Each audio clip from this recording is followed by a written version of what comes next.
Ha? Sobrang laki, nagreklamo pala. Sige, pakilabas mo ito, Jerome, palitan natin ng maliit.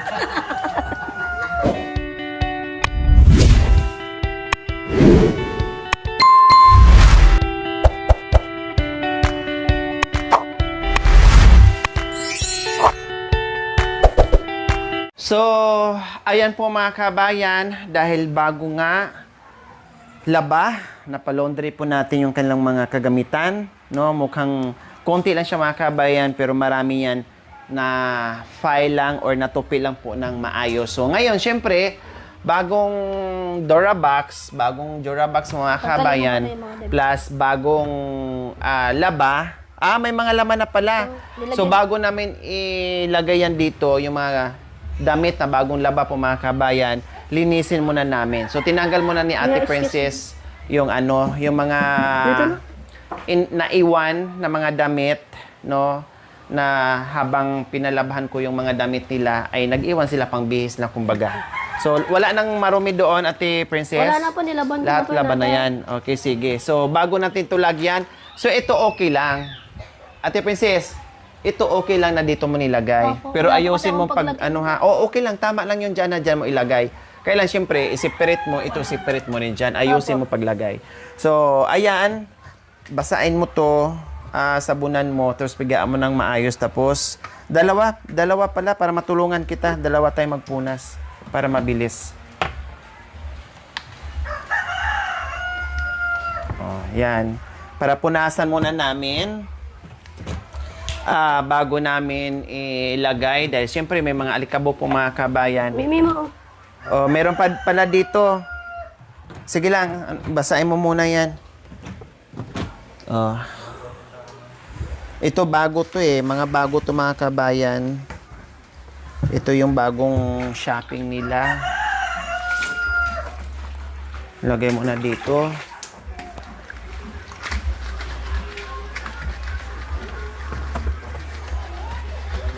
Saka bagong sombrero ni Jerome.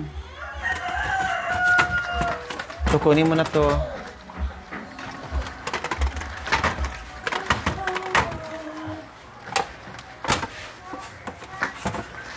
Itong saan to? Dito to? Palit sa taas? O patabi mo muna.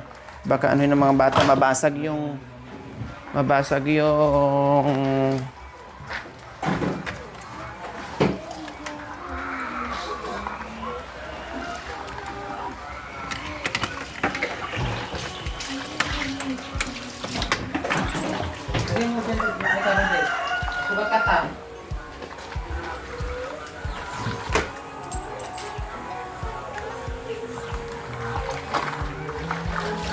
So, ayan, di ba? Sabi ko nga, yung nabibili na regular mga kabayan, yung standard size, ay maliit, mga ganito lang siguro mga kabayan. Tapos, makipot yung lagayan. Ito na yung pinakamalaki. Plus, ang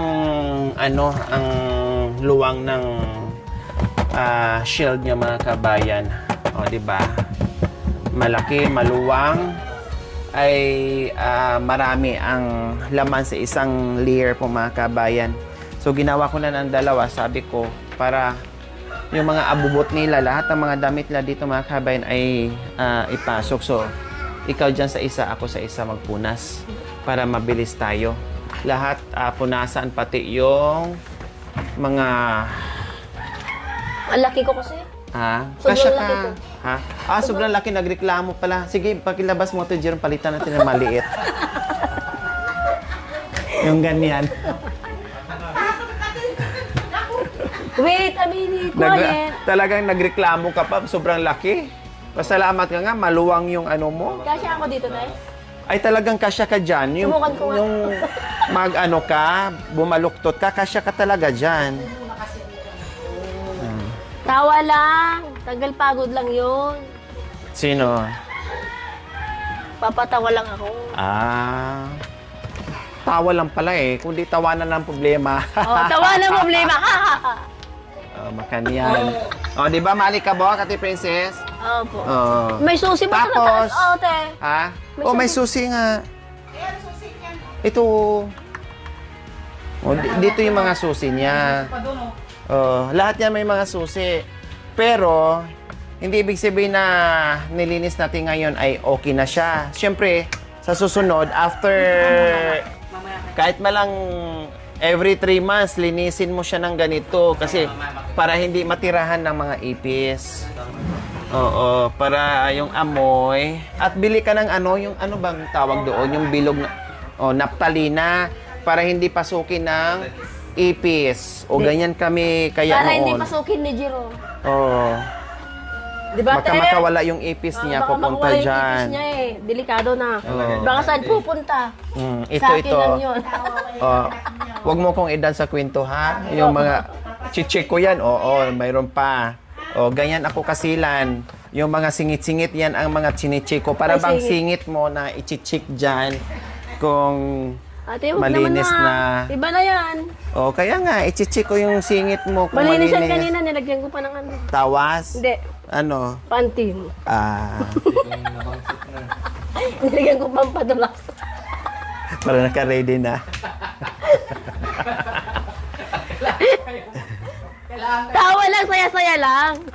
Happy Talaga, lang. nilagyan ko ng pantin. Bakit? Ayaw maniwala. Amuyin mo.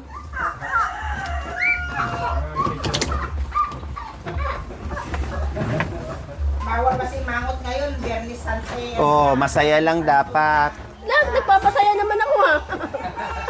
Hello. May palaspas ka bang nabili, Jerome?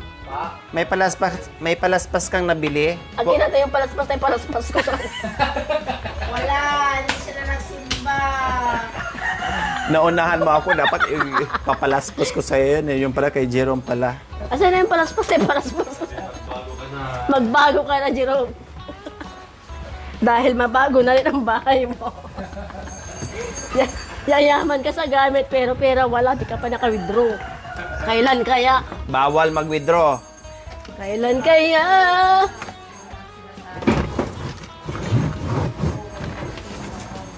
Tapos, anuhin natin ang electric fan para matuyo.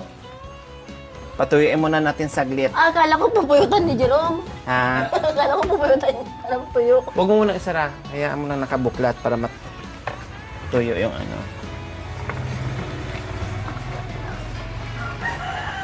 Yung dito ha, ayan oh, may puti-puti pa sa'yo. Likabok. Ang hirap talaga maging mahirap. Hoy, huwag mong sabihin yan. Dahil swerte ka na ngayon, dahil kusang lumapit sa'yo yung Biyaya. grasya na walang kapagod-pagod. Kaya huwag mong sabihin na ang hirap maging mahirap. Sabihin mo na ngayon, salamat sa biyayang dumating. Biro lang ate. Opo, tama na po. Kahit dumanas kayo ng sobrang hirap, may nagbunga. Opo. Kumbaga, nasa sigurado na sila.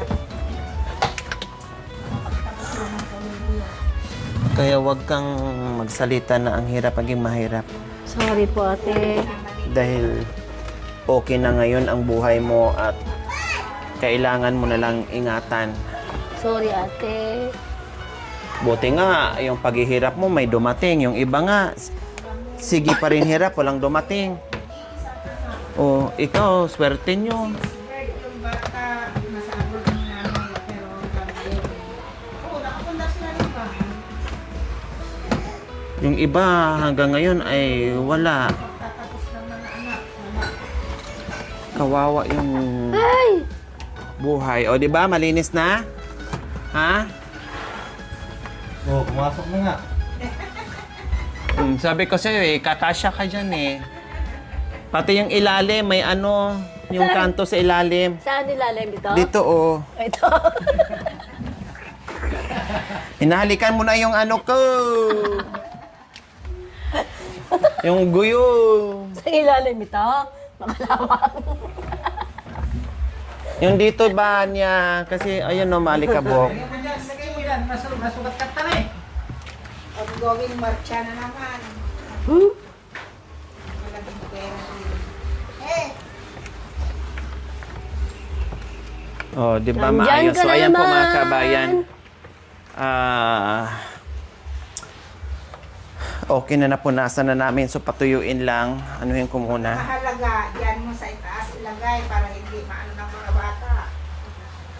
Saan ko nilalagay yung taas? Saan ko ilalagay yung mga taas yan? Ilagay sa mga bata yung taas. Alis ka muna dyan, kay... kay patuyuin ko. Para hindi mangamoy. Mahalagang bagay na hindi makulit ng mga bata. Ganun. Mamayante. So, i-dry muna natin mga kabayan kasi basa siya. So, kailangan natin i-dry.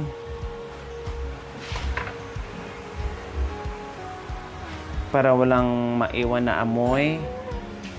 Hindi mabog-moist yung bagong laundry na mga damit. Yung gilid niya, Ate Princess, punasan mo na din. Yung gilid ng ano dyan. Yan.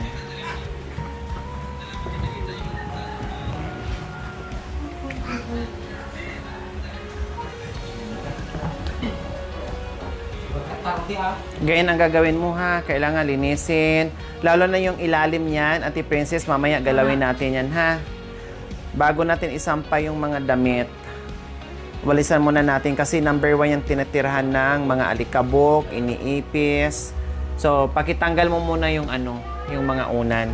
Kasi walisan ko muna yung ilalim. Kuya Jerome, pakitanggal ng mga ano, unan sa itaas. Kaya dinadry ko tong ano.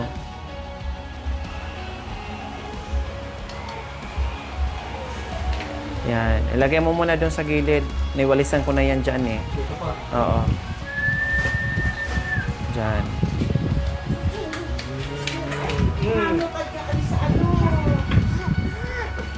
Sobrang ligot mo kasi ligot mo papa mo ah.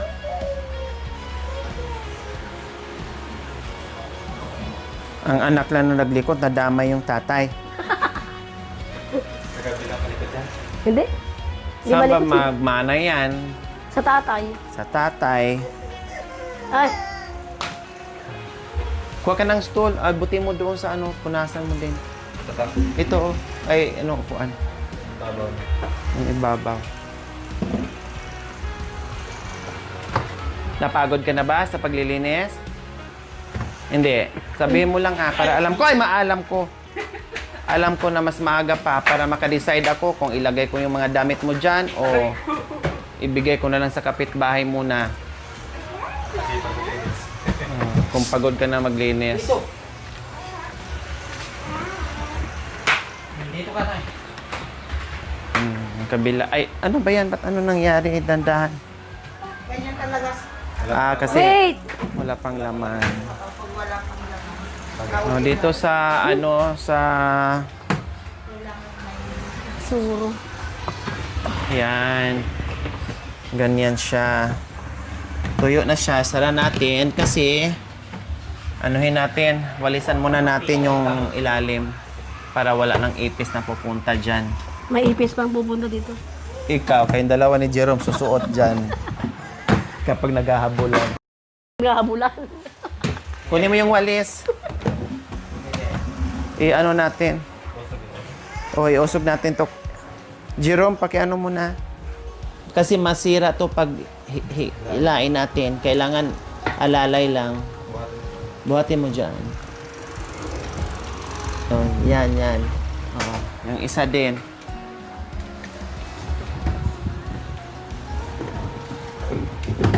Oh. Oh, ayan, 'di ba? Dito oh, tinan mo, nandito na. Oh, paki ano mo. Saan yung dashpan mo? Akin na kuya yung dashpan. Oh. Haba ng wire. Hindi, okay lang. Dito mo is ano, princess, oh. Gaya mo lang, hindi naman na makikita yan. Oh, ito. Oh, di ba? Oh, sabi ko sa'yo eh. Oh. Yan. Ito, nawalisan ko na dyan banda sa ano, sa my foam. Oh, see? Yan ang sinasabi ko sa'yo. Na akala natin malinis dito sa labas, pero ang ilalim ng aparador, yung mga ano ay nandoon pala nakatago. O ngayon, pag naipon niya sa dyan, wala. Kapitan ng ano, puntahan ng daga. Masaya ang daga at saka ipis.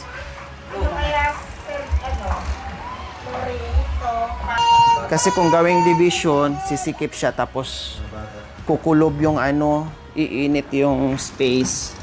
Pag may bisita sila, at least maluwang pa din. Nakuha ko short mo doon. Wait, Jerome. Sige, buhatin mo. Kaya. Yan. Wow. So, kaya nga naglagay ako ng space dito sa likod para taguan ng higaan nila na hindi sila maya-maya higa. Para tuloy mga maya-maya higa parang baboy. Na kahit kakakain lang halahiga. Appendix kayo. Ano ni Madam Claudia? Yan, ganyan lang siya. Oh, shoot ka na. Nak-shoot bang kita tutoy mo? So, mayroon nag-request kasi mga kabayan na yung kwarto daw. No, hindi pwede dito mga kabayan kasi hindi ito naka-design para malagyan ng division. Kasi nga ito, design to siya, parang studio type lang, na kwarto na all-in-one na nandoon na. No, alis lang kung yung nasa likuran na space ay pwede siyang gawing kusina or pwede siyang gawing kwarto. Ito, hindi po siya advisable na lagyan ng kwarto kasi ang mangyayari po, pag nilagyan to ng kwarto, ayan po ang pagitan o ilang dangka lang from the wall. Ilang dangka lang. So, dito ang kwarto. Alam nga naman ang kwarto hanggang dito. So, anong space dito mga kabayan? Wala na. So, pag nilagyan ng ganyan yan, ang mangyayari sa bahay, unless lang kung aircon ka, okay po yun kung aircon ka. Pero kung ventilated ka lang, no, ay initin na niyo po ako mga kabayan, no, open, magkabilaan, pero grabe na yung pawis ko. Kasi mainit, no? Tapos pag may bisita ka, syempre hindi mo maiwasan. May bisita ka, may mga kapatid ka pumupunta dito. Eh kung kakainin ng kwarto, ganyan. Ano na lang matitira, plus na misa pa nandito. So ito na lang siya. Kahit nga magkasalubungan ka, hindi na kayo magkakasya. 'Di ba? So, yung foam pa nila mga kabayan, 'di ba? Tapos ilagay mo dito kung may kwarto, saan mo ito ilalagay, yung lamesa, wala nang space mga kabayan. Kawawa sila. No, magmumukha silang sardinas, para silang sardinas mga kabayan na sa loob ng lata na hindi sila makakilos. So okay lang ganito kasi pag halimbawa, hindi naman pwede, halimbawa mag-birthday sila, may handaan, may salo-salo konti, may bisita, o pwede mong itabi yung mga ibang gamit, hala sige, itago mo dyan, iayos mo lang, o malaki na yung space nila dito. Kaya hindi talaga pwede na maglagay tayo ng kwarto kasi hindi siya advisable pag ganito. Talagang ito lang, nakadesign siya sa ganito. Kaya nga ganito, open siya walang kwarto kasi ito talaga yung design niya. Hindi talaga dito naka-included na lagyan siya ng kwarto mga kabayan kasi sisikip na. Ito siguro more or less nasa 20 square meter kung hindi ako nagkakamali. Pero kung kasama dito ang likod at saka harap, nasa siguro, nasa mga 40 or 50 square meter. Oh, tama. Mga more or less 40 or 50 square meter. Isang isang lot. 4 by 5 yata. Oh. So more or less nasa mga 40 or 50 yung lot. Pero yung space nito ay nasa 20 or 25 square meter lang. Studio type nga. Alam niyo naman yung mga studio type, di ba? So, ganyan lang siya. So, ngayon, may nag-suggest din na ito daw ilagay dito. Hindi po pwede mga kabayan ilagay dito. Kasi pagpasok mo is, kita mo na kaagad yung Durabox. Kung meron kang mga bisita mga kabayan, saan pupunta ang bisita? Saan sila uupo? Iikot dito, pupunta dito sa kwarto mo. Di ba? So, kailangan, diyan lang talaga siya para hindi rin maitulak ng bata at yung ilalagay dito, hindi rin basta makita ng tao kaagad bungad, ay makikita kaagad na nandito nakatalikod mga kabayan. Kasi ang inaalala ko po, ito yung space, yung hallway mga kabayan, sisikip siya. Kasi nandito to. Pero, kung halimbawa na matapos na yan, kasi yan, wala tayong ibang ilalagay dyan sa terrace. Talagang para lang yan talaga sa motor nila at saka sa pedal. Kasi kung maglagay ka pa ng upuan tulad dati na may salasit, hindi nakakasya. Saan ilagay ni Jerome yung makikipark siya doon sa harapan ng bahay, dagdag sikip dyan. Kung halimbawa lang ipag-pray natin. Kung halimbawa na may awa ang Panginoong Diyos na magawa yung likuran mga kabayan, so doon na siguro pwede silang magawa ng kwarto. At yung dito ay magiging sala na lang at magiging kusina na lang at table dito, dining. So, yun siguro pwede pa. Pero sa ngayon, dahil tiis-tiis muna tayo, no, hindi naman tayo namumulot ng pera sa tabi-tabi lang po mga kabayan, ay tiis muna tayo kung anong meron ngayon. Ipag-pray na lang natin, baka sakali, kakayanin ng budget, kakayanin natin, at tulungan tayo. So, pwede pa. Kasi may nag-suggest din, paliwanag ko yan, no? Papaliwanag ko na lang soon kung paano. Basta sa ngayon, ay focus muna tayo dito sa sala, ay sa terrace, focus muna tayo. And kung anong nandito sa loob, pagtiisan muna natin, no? Compare natin sa dati, pagtiisan muna natin kasi wala pa tayong ibang pwedeng gawing hakbang ngayon mga kabayan, kundi ito lang muna. Hindi na tayo magawa ng kwarto, sisikip, dahil malaki ang kanilang almost twin size, no? Malaki yung kanilang foam, plus ito pa, saan mo ilalagay, hindi naman pwedeng sagad-sagad na pagpasok nila na hindi na sa makakilos doon, na akala mo para na silang suman doon mga kabayan, hindi naman pwede, kawawa naman sila. And hindi rin tayo pwedeng magbigay ng papag kasi delikado. Buksingero yung panganay lang anak, no? Wrestling. Nire-wrestling itong kawawa kay mga kabayan. Kaya nga sabi ko ni Princess, yung mata mo, kailangan hindi ka malingat nito. Kasi hinahawakan ng ganyan. Tapos igaganyan. Kawawa, laging nire-wrestling, inuumbag, ginagawang punching bag. Kala ko yung bog mo na rin ako dito. Diba? Laging naaalog yung ulo mga kabayan. Kawawa yung bunso. Kaya sabi ko ni Princess ay bantayan niya ng maigi. At lahat ng mga matutulis na bagay mga kabayan, itago niya. Kasi siyempre hindi naman niya alam dahil sa kapansanan niya mga kabayan. Dahil kung normal siya, siyempre alam niya maawa siya sa ading niya. Ang akala lang niya ay nilaro lang niya, no? Pero hindi niya alam na nakakasakit na siya sa kapatid niya. Okay, so ayan po mga kabayan, nalinis na po natin. Okay na, ayan, natuyo na siya, tuyo na. And then pati yung ilalim ng mga kabayan ay tinanggalan na rin natin ng alikabok, pati yung itaas. Okay, sige, balik natin, Ate Princess. Yung dapat laging maayos yung hindi, ako na Ako na. Dito anak ko, maling. Yan, yung laging maayos yung pag ng banig, ha? Tapos, Ate Princess, yung yung foam mo, iwasan mo talaga dyan na laging natatapunan ng gatas kasi alam naman natin ang amoy ng gatas. Okay. Kinabukasan, amoy panis, amoy laway. Opo. No? Iwasan mo. Ngayon, pag natulog na sila, halimbawa, pag tulog na sila, di ba, umaapaw dito minsan, pag tulog na sila, hindi na nila nasisip-sip. Ang gagawin mo, maglagay ka ng tela dito. Di ba marami ka namang mga damit-damit dyan? Lagyan mo siya ng kasi ganyan ako noon pag nagpapadide, nilalagyan ko dito ng bib or something, bang tawag doon, lampin, no? Ay nilalagyan ko dito para just in case na aapaw sa bibig niya, salo doon at hindi pupunta dyan. Kasi kahit sabihin mo na nilabahan mo yung cover niya, yung bedsheet niya, kapag nandoon na nakadikit sa foam, kahit anong gagawin mo, nandoon pa rin yung amoy. Kahit ibilad mo pa sa init yan. Kasi iba yung amoy ng gatas. Oo. Mga ngamoy. Sayang. Kaya gawa mo ng paraan, lagyan mo ng Pati yung mga unan, ganun din. Na hindi mga ngamoy. Ito, ayusin mo. Kahit dito mo ilagay, okay lang. Basta ayos. Ito mga kabayan, hinanapan ko pa ng cover niya kasi nung bumili kami ay wala. So sa SM siguro mga kabayan, pag nakapunta na Anak ako. ko naman. Ito, kahit nakaganyan, basta ayos lang, Ate Princess. Tapos yung kumot, hindi ganyan tupi ng kumot. Akin na. Yung isa, akin na. Turuan kita. Huwag mong tupiin ng basta-basta lang. Kailangan tupiin mo yung tamang tupi para malinis tingnan.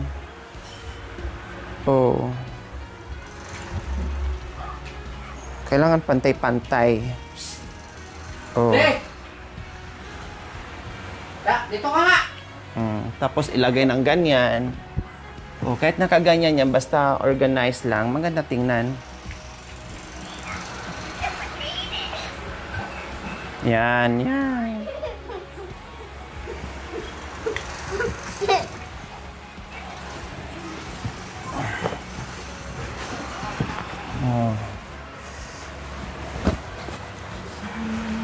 Huwag mong kakalimutan, ibilad mo rin sa init yan pag mainit na. Ayos daw, ayos. Oo. Ay, wag anak ah. Oh, di ba? Maayos tingnan. Ayan, punasan mo yan. Nasaan na ba yung pamunas kanina? Punasan mo ng basa para yung alikabok yan hindi pupunta dito sa mga damit. Aray ko yung... Okay, so ayan po mga kabayan, maayos na.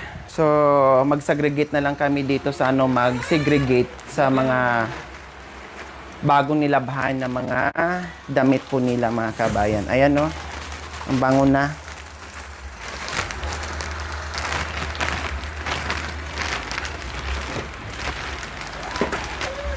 Ayan, punasan mo.